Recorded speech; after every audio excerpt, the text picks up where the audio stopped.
In the beginning, there was darkness, and then, bang, giving birth to an endless expanding existence of time, space, and matter.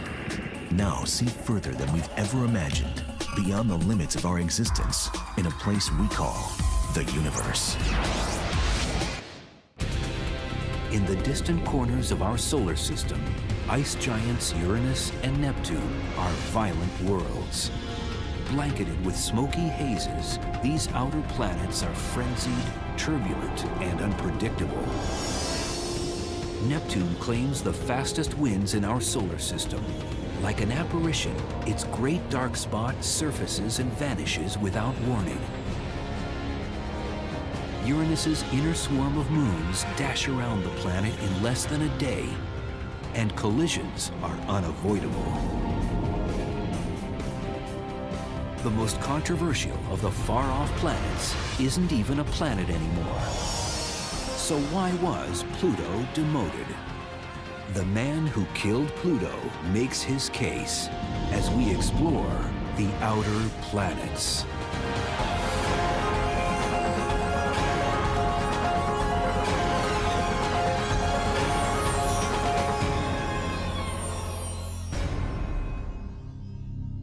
Meet the man who killed Pluto.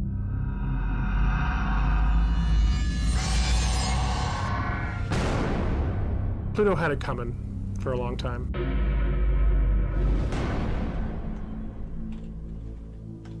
Caltech astronomer Mike Brown set in motion a chain of events that reduced the long-established number of planets in our solar system from 9 to just 8.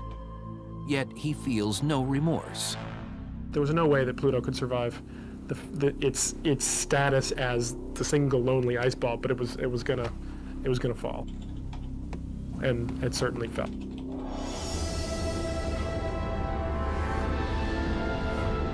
Among our planets, Pluto was long considered to be a bit different. Much smaller than the rest, it has the largest moon in proportion to its own size. It also has the most inclined and eccentric orbit. Its orbit is sort of shaped like an egg. Pluto's orbit causes it to get significantly closer to the sun and then further away from the sun. This cosmic needle in a haystack eluded planet hunters for decades. The 8th planet, Neptune, had been discovered in 1846, and astronomers at the turn of the century were convinced there was a 9th planet in the far reaches of our solar system.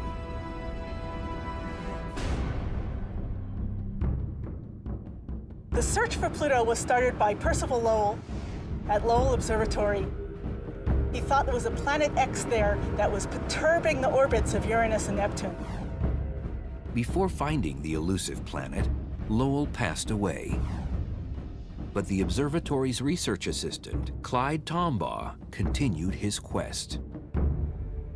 In 1930, at the age of 24, Tombaugh captured an image of an object that seemed to validate Lowell's predictions. The discovery was announced to the world, and the object was given an official name, Pluto. But was Pluto Planet X? Some scientists argued that Pluto was far too small and didn't have enough mass to significantly perturb the orbits of its neighboring gas giants, Uranus and Neptune. Astronomers have since realized that there is no such Planet X. It had been predicted using inaccurate estimates of Neptune's mass. Even though Pluto wasn't Planet X, could it still be classified as a planet? The first term for planet just meant wanderer in the sky. It was the things that moved relative to the stars. So to the ancient Greeks, the moon was a planet, the sun was a planet, the earth was not. Of course, when we realized that the Earth is actually going around the sun and that the moon is going around the Earth, the definition of planet changed again. Earth became a planet, the sun and the moon were taken away, and there were finally 6. And over time, Uranus was discovered, and Neptune was discovered, so there were 7, there were 8. Although it later proved to be smaller than our moon, Pluto was originally thought to be as large as Mars. So Tombaugh's discovery was anointed as planet number 9. No one really thought much else about it. It was a strange object. It was sort of this lonely oddball at the edge of the solar system, but nothing else to call it, so it was called a planet.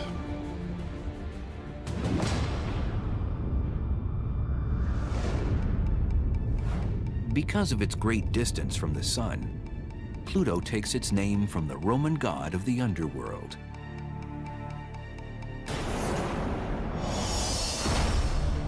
At its closest, Pluto is 2.7 billion miles from Earth. Its diameter is 1,485 miles, half the width of the United States. It takes 248 Earth years for Pluto to orbit the Sun. And a day on the planet is equivalent to about 6.5 Earth days.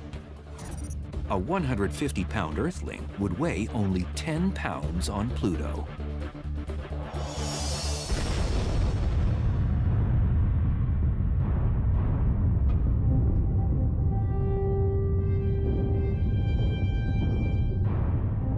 It's a testament to modern technology that we know anything at all about the surface of Pluto.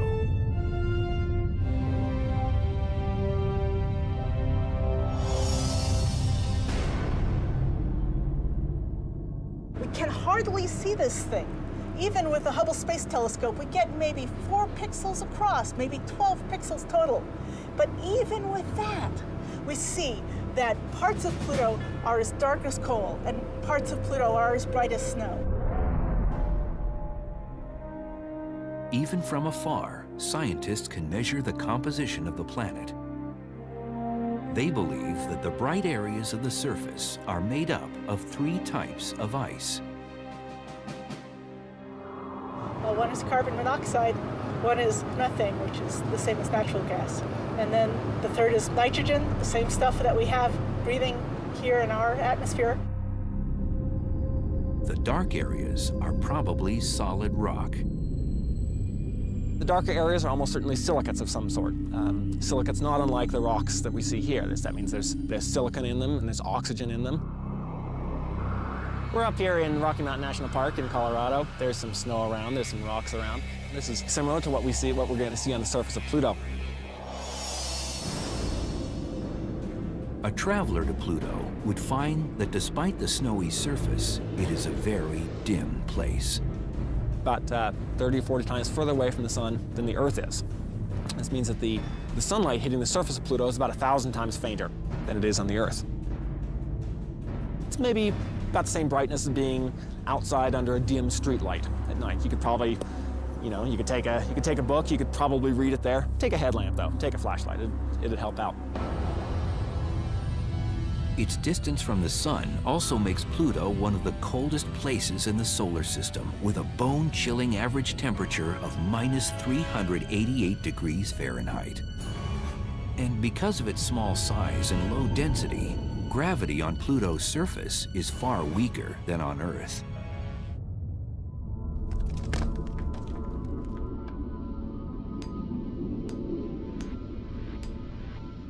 Now, some things are going to be a little easy to do on Pluto if you're really into rock climbing. I'm doing some vertical climbing here. Well, it's always exciting, but gravity is always the challenge. Pluto's gravity is roughly 1/15 of the Earth's. It's not like if you're standing on the surface, you would float away. Now, if you fell off that face when you were climbing up Pluto, you'd still want to have your rope there. You'd still accelerate down to the surface. So don't leave the rope at home.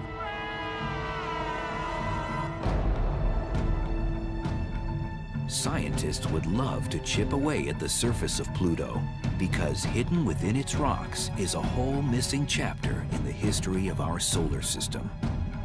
Pluto's a great planet. I mean, it's what I think is really great about it. It's sort of the ultimate time machine in our solar system. It really shows us what the environment of the solar system was like 4.5 billion years ago when it's formed. The surface there is much more ancient than you're going to find almost anywhere else in the solar system. And if you're looking for rock on the Earth has been around for that same time period, 4.5 billion years or so. But if you're looking for rock that's that old on the Earth, you're not going to find it. And that's because the Earth is sort of constantly recycling its material. You have plate tectonics going on that sucks all this material back into the mantle. You have volcanism going on that pumps out new material and processes the surface. So it's really a much younger surface on the Earth compared with the ancient surface that we're going to see on Pluto. The rocks that we're sitting on here have been processed by the high pressures in the Earth. On Pluto, it's more primitive. Primitive, but far from pristine. Pluto is likely riddled with impact craters. Impact craters are caused by asteroids or meteoroids impacting the surface. These are essentially pieces of the solar system that were never made into planet. Out of the surface of Pluto, you don't have an atmosphere, you don't have glaciers, you don't have winds, you don't have rain, you don't have erosion. And so the one dominant feature that you see on the surface is probably going to be a lot of impact craters. Pluto's pockmarked surface undergoes a transformation as it orbits near the Sun. Under the additional heat, some of the frozen gases evaporate to form a temporary atmosphere. As Pluto recedes from the Sun, the gases freeze again and fall back down to the surface.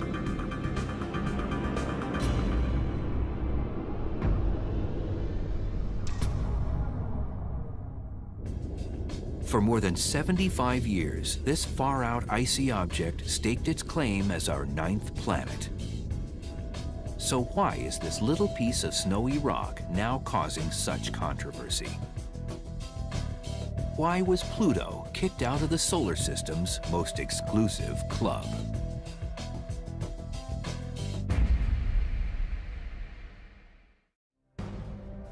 It's a quiet office at the Caltech campus in Pasadena, California.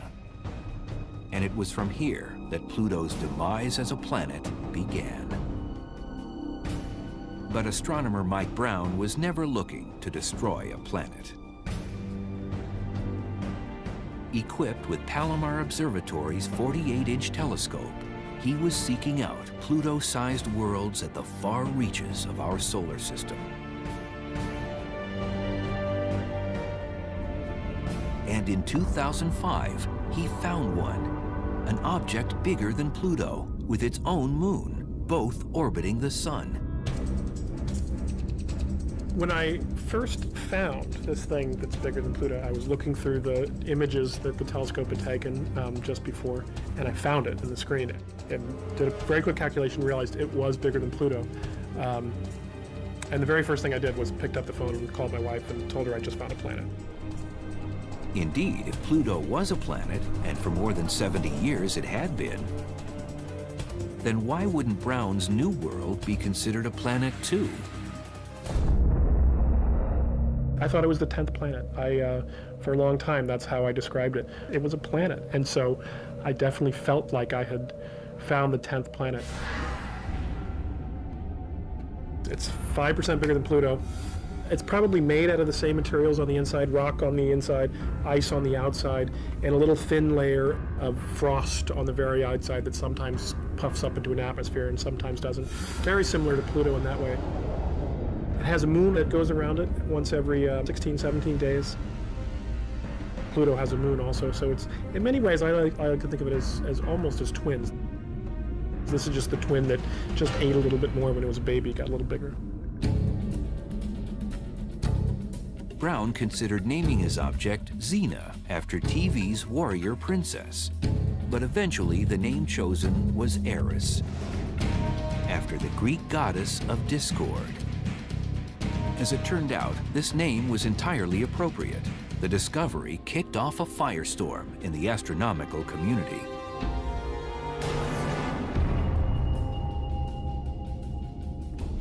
Now, the very definition of a planet was being hotly debated. Would Eris officially become our 10th planet, or would Pluto-sized objects be reevaluated as a whole? The argument was brought to the table in a 2006 meeting of the International Astronomical Union in Prague. a vote was taken and the term planet was defined scientifically for the first time. Those who are in favor of Resolution 6A, which introduces this new category of trans-Neptunian objects with Pluto as a prototype. The recommendation is that we consider Pluto and other similar trans-Neptunian objects to be in a special class. We didn't reconsider Pluto's status because we learned anything new about Pluto that made it less interesting. Instead, scientists say the issue was addressed because they learned about Eris and other large Kuiper Belt objects. The Kuiper Belt is a 3.5 billion mile wide region in the outer solar system near Pluto. It's home to hundreds of thousands of icy objects, the first of which was discovered in 1992.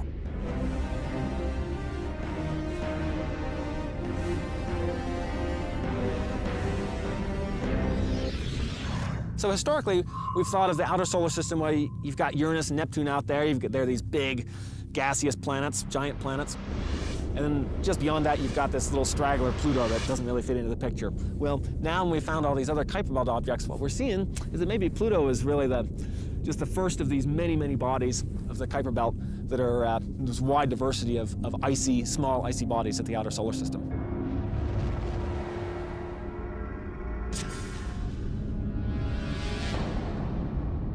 The result of the IAU vote stipulated that a planet is a spherical object that orbits the sun and clears out the neighborhood around its orbital path.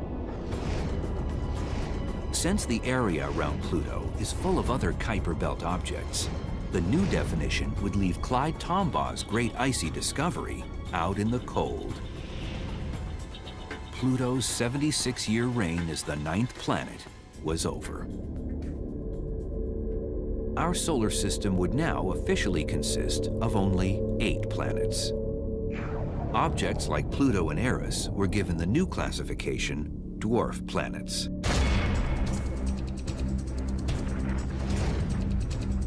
Dwarf planets possess the same characteristics as planets, but do not have a clear orbital path. Under the new definition, Ceres, the largest asteroid in our solar system, is also a dwarf planet. We have this new terminology because there's more things in the outer solar system than we used to think.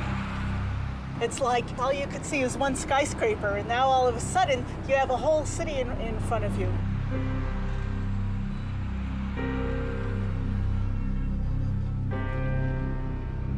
We have a whole city full of objects in the outer solar system now.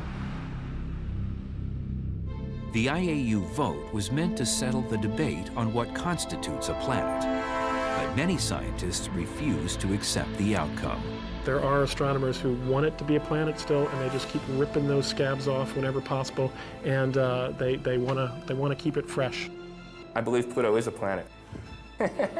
And I don't think the question of whether or not Pluto is a planet is really that important. Fundamentally, it's not a scientific question, it's a question of names. But in a way, in an odd way, it's become one of the highly visible subjects of planetary science. People always ask whether Pluto is a planet or not. There's not one easy dividing line. There's not where you move from being a planet over here to being a planet over here to being not a planet over here, just like there's no real dividing line between a stone and a pebble. It's really more of a sociological question. It's a question of definitions of words rather than a question of science.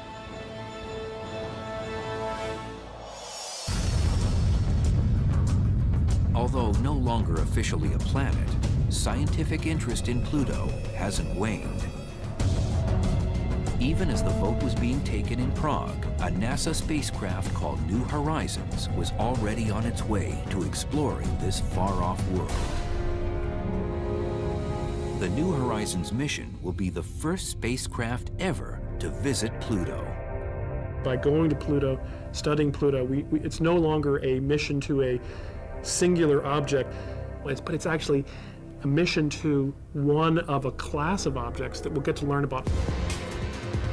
But New Horizons needs to travel at warp speed, or a valuable research opportunity to study Pluto's atmosphere will be lost for at least the next 200 years.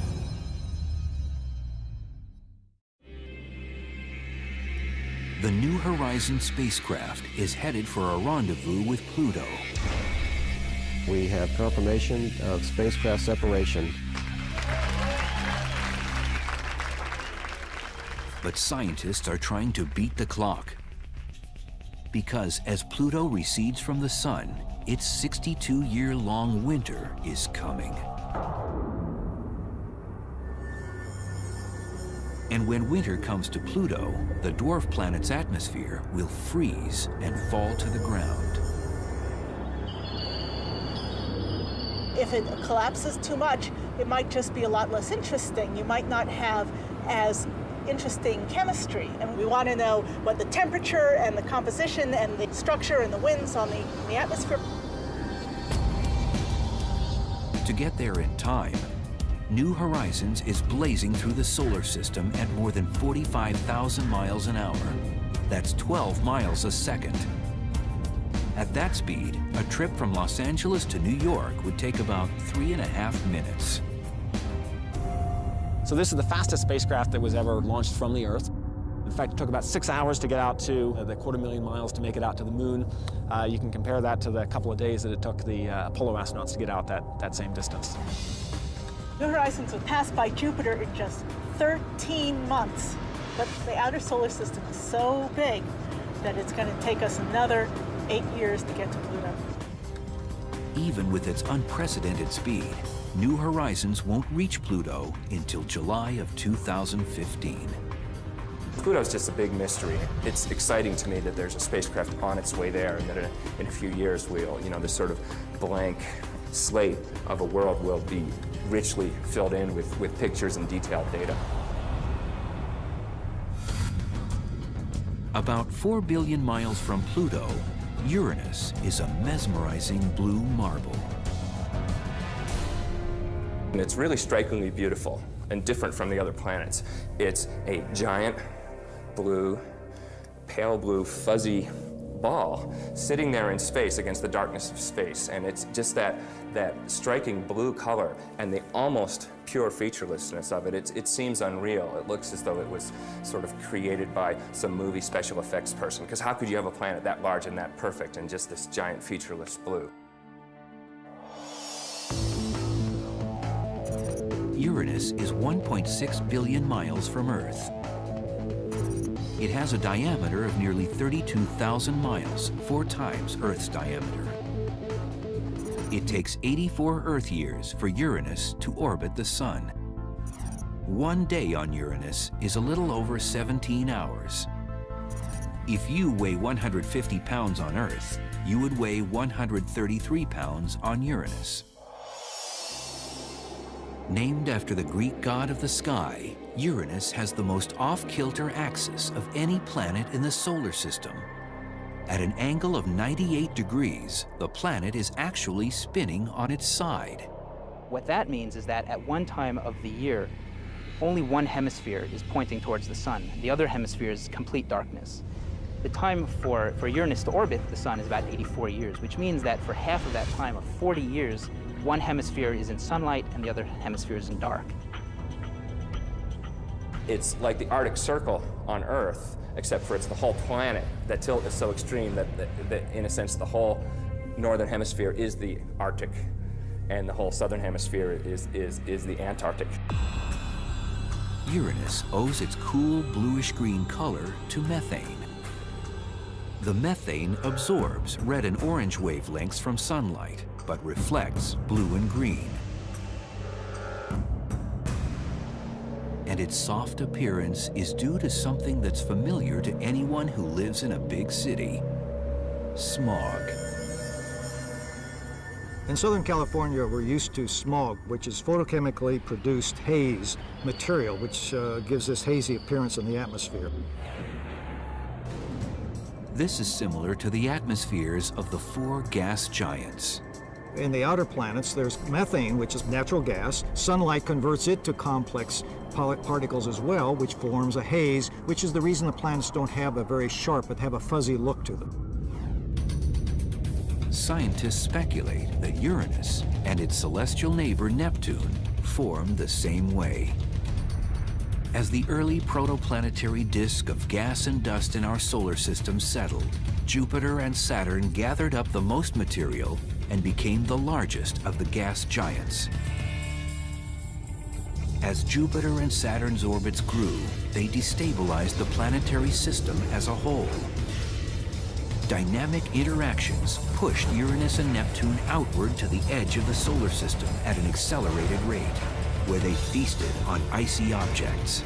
They have a lot of that initial gas, but they also gathered a lot of icy material and some rocky material in their formation.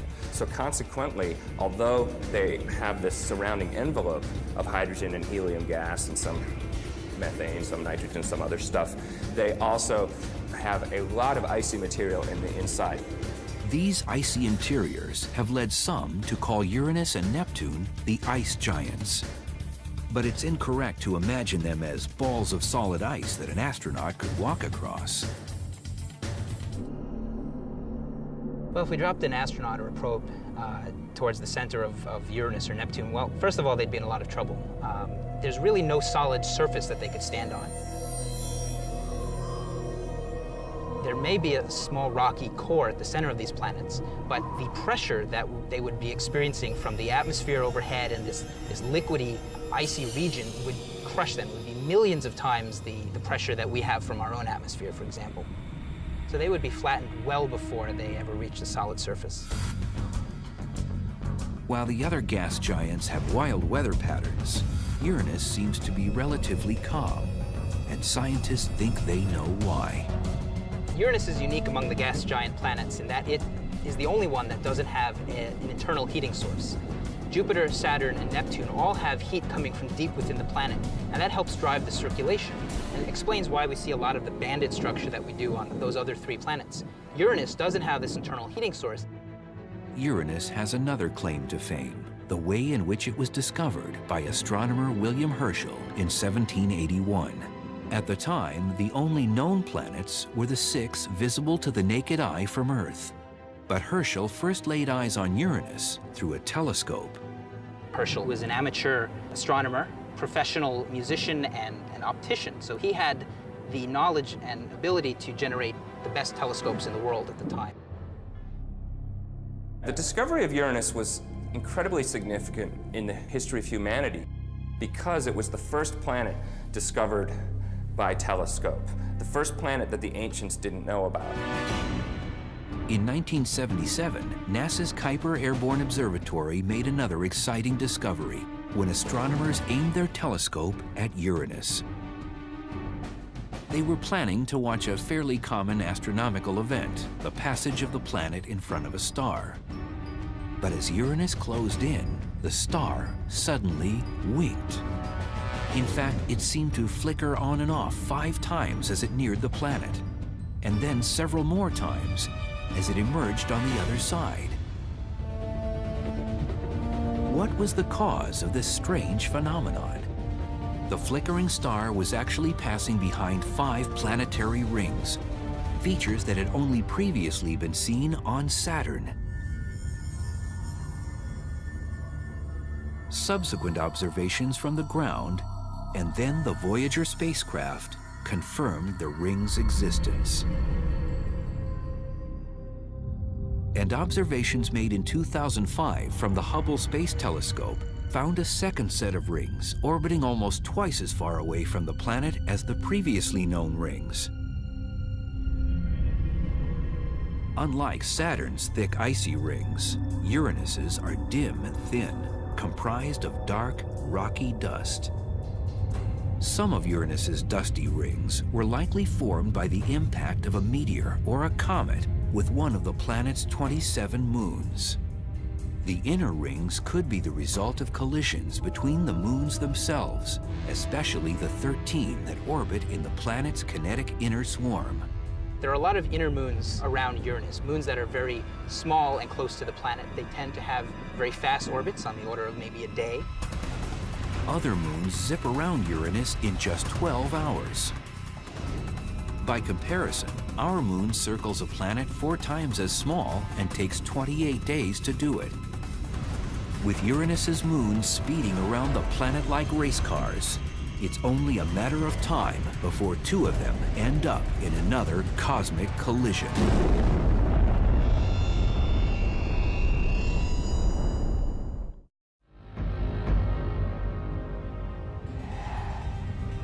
Circling the planet Uranus is a swirling system of moons. Even within the last decade, substantial changes have been detected in their unruly orbits. Scientists believe it's only a matter of time before 2 of them cross paths.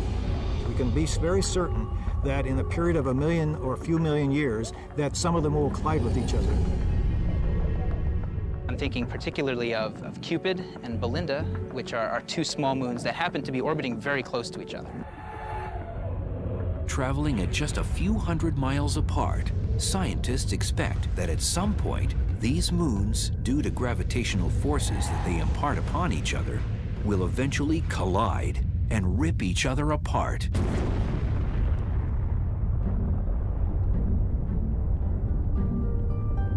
It will be a bad day for the moons, but a welcome event for the planet's ring system. The debris that's released from that can potentially generate a new ring around Uranus. Uranus shares the outer solar system with its sister planet Neptune. A gleaming sapphire some 3 billion miles away from the sun. With the demotion of Pluto, Neptune is now our outermost planet. Neptune takes its name from the Roman god of the seas.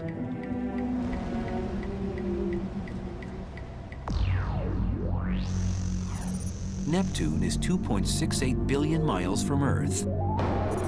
Measuring roughly 30,000 miles, Neptune's diameter is 4 times that of Earth's. A year on Neptune is equivalent to 165 Earth years, and a day lasts 16.1 hours. If you weigh 150 pounds on Earth, you would tilt the scales at 169 pounds on Neptune. Like all the outer planets, Neptune rotates much faster than Earth, and this rapid spin helps to create violent winds. In fact, the highest winds recorded on any planet in the solar system are on Neptune. You have winds of sometimes over 1,000 miles per hour, and commonly 750 miles per hour, raging in that upper atmosphere. And we're not quite sure why, so there's a little bit of mystery. What puzzles scientists is why Neptune's winds blow even stronger than those on the other outer planets, with speeds 2 to 3 times faster than in Jupiter's blustery Great Red Spot.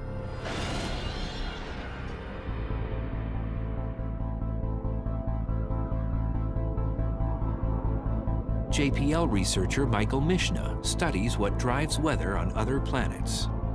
He's intrigued by Neptune's mysteriously strong winds. If we were to put one of these windmills up on Neptune, depending on the altitude that we put it, we would either see motion similar to what we see now, or if we were to place it at the altitudes in which the winds are going 1,000 miles an hour, we actually might not see very much motion at all. And that's because the atmosphere is so thin that there's just not enough oomph and not enough force from that wind to actually turn the propellers of the turbine. So you might not actually see any motion at all. On Earth, we see high pressure and low pressure systems if we look at weather maps, and the same to an extent can be seen on the outer planets. We can't exactly identify a big H in this location or a big L in this location. But there are generally regions that are warmer and have higher pressure than other areas which are colder and may have lower pressure, and that generates the winds that blow from high to low. A key factor in the creation of wind is an energy source to heat the air. On Earth, the sun provides this energy. But the windswept planet Neptune is 30 times farther from the Sun than Earth, and it gets only about 1/900th as much solar energy. It's simply not enough to power Neptune's colossal winds. Scientists believe that Neptune gets its additional power from within.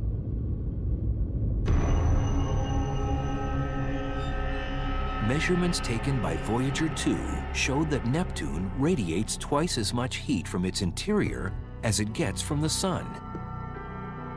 The highest ratio of heat outflow to inflow of any planet in the solar system. Neptune has a relatively large amount of internal heating, which is coming from radioactive decay of materials inside and other chemical processes that are occurring, and that releases a lot of heat from the inside. Just why the interior of Neptune generates so much heat remains a mystery.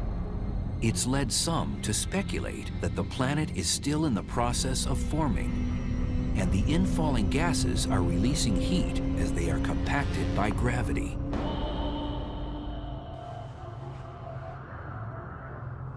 This internal heat source could also explain the convection of gases in Neptune's atmosphere that leads to fascinating cloud patterns. There are many bright white clouds that appear in the atmosphere.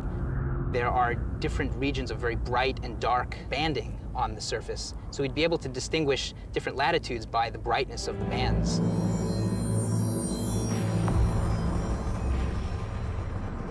Scientists believe that the banding patterns have something to do with Neptune's cloud composition. These are probably made of methane, and they move very fast around the planet as well.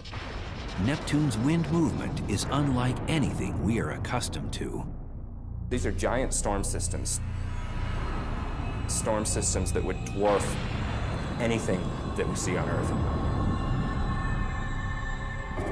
In 1989, Voyager 2 snapped a photograph that shocked the mission scientists. Neptune had a huge storm, a great dark spot in its southern hemisphere. Stretching 8,000 miles wide, large enough for our Earth to fit in the center, the storm resembled Jupiter's infamous Great Red Spot. The Great Red Spot is a huge anticyclone, which is fed by many smaller storms that keeps it alive, if you like. Otherwise, it would dissipate and disappear. In the case of the Great Dark Spot, we believe it's more of an instability in the atmosphere, which rocks back and forth because of the flows in that very fast atmosphere.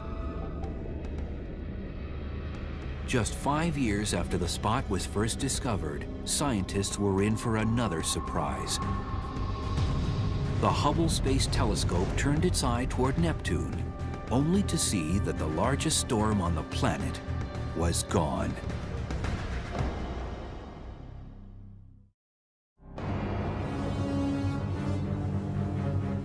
What happened to Neptune's Great Dark Spot?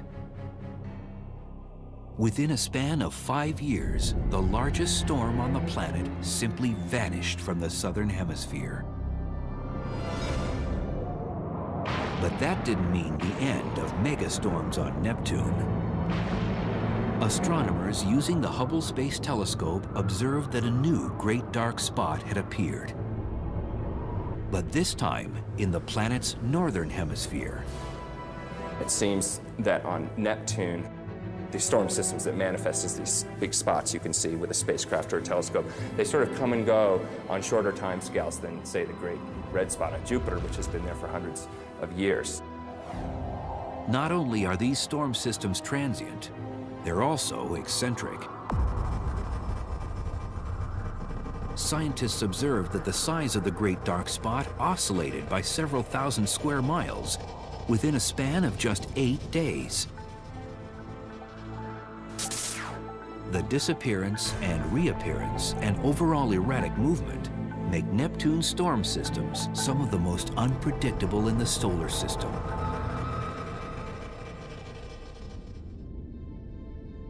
Similar to its outer planet neighbors, Neptune has a complex system of moons. 13 have been discovered so far.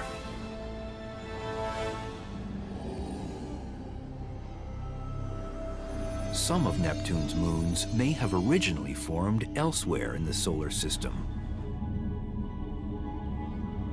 Neptune's probably capturing these moons from the vast amount of material that's actually in our solar system beyond the orbit of Neptune and Pluto. There is a lot of very icy bodies, small bodies, planetesimals and other rocky things that pass through our solar system, and other debris. Every so often, some of this debris might collide with each other, and then they get pushed in towards the solar system. Some of these icy bodies end up as comets. But if one is pushed in the right direction at the right time, it can be captured by a planet's gravitational pull, becoming a moon. Neptune's largest moon, Triton, is roughly the size of Earth's moon. It is the coldest object in our solar system ever observed by astronomers, even more frigid than Pluto. Only 40 degrees above absolute zero, about minus 390 degrees Fahrenheit.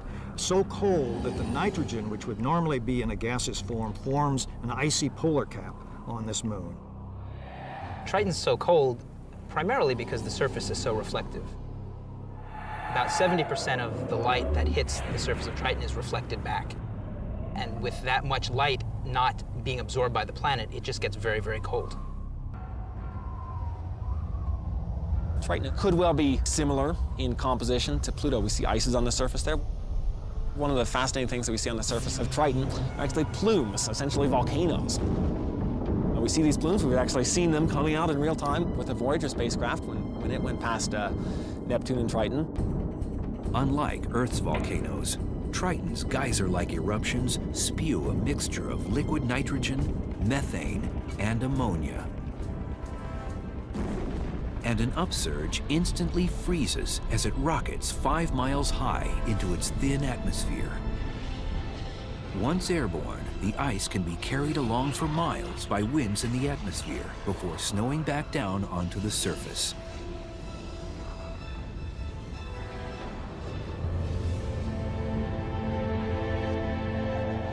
Geological activity on Triton makes scientists wonder if there's water, perhaps being heated under Triton's icy exterior.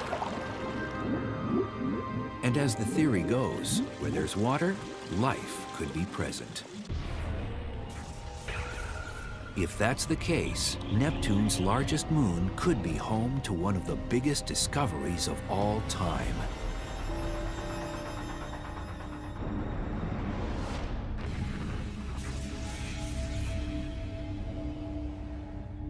But due to planning and transit times, it will be at least 2 decades before we approach Uranus or Neptune again. We've had discussions, but there are no current plans. We could with Voyager, where we just had a brief flyby, and we managed to collect a lot of discovery. But in fact, we need to get back to pursue those discoveries. In the meantime, scientists will be focused on New Horizons as it rockets even closer to Pluto. On board, in addition to a cluster of scientific instruments, is a small canister of ashes. Those of Pluto's discoverer, Clyde Tombaugh, who died in 1997 at the age of 90. I'm not involved in New Horizons missions at all, but I can tell you from my point of view why I'm very excited about it. We really don't have any good ideas of what the actual features on the surface of Pluto are going to be like. That's why these small-scale pictures, getting actual close-ups, is going to be so important. As spacecraft, probes, and telescopes are sent to the far reaches of our celestial neighborhood, we come one step closer to deciphering the expansive universe. Our technology and our imaginations can help bring these far-off alien worlds to life. As we look at them with awe and wonder, we can only fathom what unexplored mysteries lie deep within.